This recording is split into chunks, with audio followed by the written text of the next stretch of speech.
ఈరోజు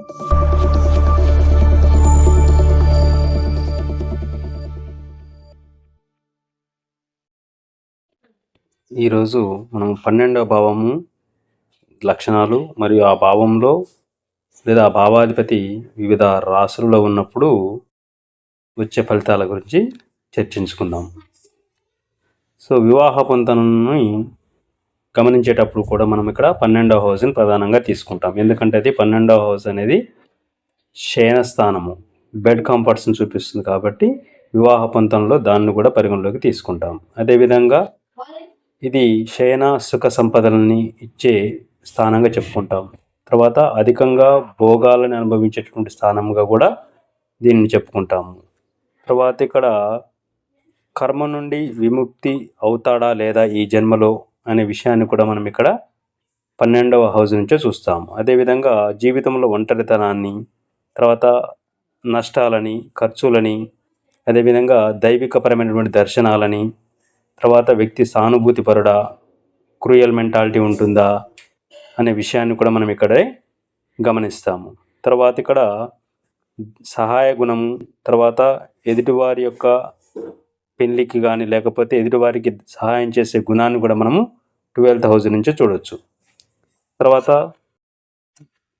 జైళ్ళు, తర్వాత శిక్ష అనుభవించడము, తర్వాత ఆశ్రమాలని, మఠాలను నిర్వహించడము, ఇవన్నీ కూడా మనం ఇక్కడ ఈ యొక్క 12th హౌస్ నుంచే గమనిస్తాము. తర్వాత విధంగా యోగా, ధ్యానము, తపస్సు, సో ఇలాంటి ఆధ్యాత్మికపరమైన అంశాలను కూడా మనం ఇక్కడ 12th హౌస్ నుంచి మనం గమనించవచ్చు. సో ఇవి 12th హౌస్కి ఉన్నటువంటి కొన్ని కామన్ క్యారెక్టర్స్.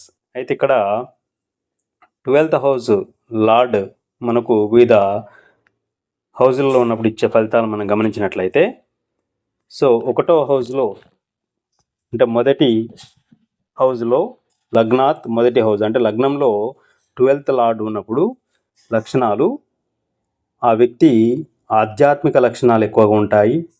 తర్వాత ఎక్కువగా ఒంటరితనాన్ని ఇష్టపడుతుంటాడు. తర్వాత తెర వెనుక నుండి ఎక్కువగా సహాయ సహకారాలు ఇచ్చే గుణం కలిగి ఉంటాడు. తర్వాత ఆర్గనైజేషన్స్ నిర్వహించేటటువంటి వ్యక్తిగా ఉంటాడు. తర్వాత జీవితంలో అధికంగా ఖర్చు చేసే స్వభావాన్ని కూడా కలిగి ఉంటాడు.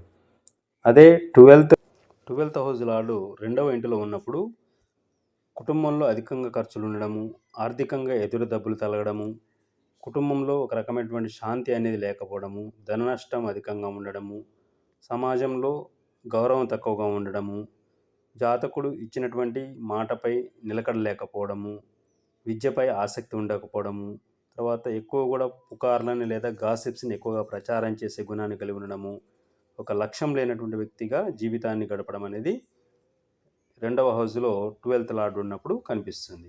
అదేవిధంగా 3వ హౌస్లో ఉన్నప్పుడు వ్యక్తికి ఎక్స్ప్రెషన్ స్కిల్స్ అంటే భావ వ్యక్తీకరణ అనేది చాలా మెరుగ్గా ఉంటుంది. తర్వాత సబ్ కాన్షియస్ మైండ్ను కలిగి ఉండడము, తర్వాత కళలను ఎక్కువగా కనే గుణాన్ని కలిగి ఉండడము, ఆ కళలను అంటే కళలో వచ్చినటువంటి అంశాలను ఎక్స్ప్లెయిన్ చేసేటువంటి సామర్థ్యం కలిగి ఉండడము, తనకన్నా చిన్నవారైనటువంటి తమ్ముడి నుండి లేదా తమ్ముళ్ళ ద్వారా నష్టపోవడం ఆర్థికంగా, తర్వాత పూర్వీకుల ఆస్తిని కోల్పోవడము జరుగుతుంది. అదేవిధంగా 12th హౌస్ లార్డ్ 4వ హౌస్లో ఉంటే ప్రాపర్టీస్ లాస్ కావడము, తర్వాత దూర ప్రాంతాలు అంటే పుట్టిన ప్రాంతం నుంచి దూర ప్రాంతాల్లో నివాసం ఉండడము, తర్వాత లోతైనటువంటి ఒక అధ్యయన గుణాన్ని కలిగి ఉండడము, తర్వాత నెక్స్ట్ ఇక్కడ తల్లి కానీ లేదా ఇంటి నుండి దూరంగా ఉండేటటువంటి వాతావరణం కలిగి ఉండడము, తర్వాత తల్లి నుండి కానీ లేకపోతే దగ్గర బంధువుల నుంచి కొన్ని కుటుంబపరమైన సవాళ్ళు ఎదుర్కోవడము, తర్వాత ఏకాంత ప్రదేశంలో ఉండడానికి ఇష్టపడము, కుటుంబ ఖర్చులను అదుపులో ఉంచడము, స్నేహితులు బంధువుల కోసం అనవసరమైనటువంటి ఖర్చులు చేసే స్వభావాన్ని కలిగి ఉండడము, దుబారా చేసే వ్యక్తిగా ఉండడము, అనేది సాధారణంగా కనిపిస్తుంటుంది. తర్వాత 4th హౌస్ లార్డ్ 12th ఉండడం అనేది తల్లి మరణాన్ని కూడా ఇండికేట్ చేస్తుంటుంది.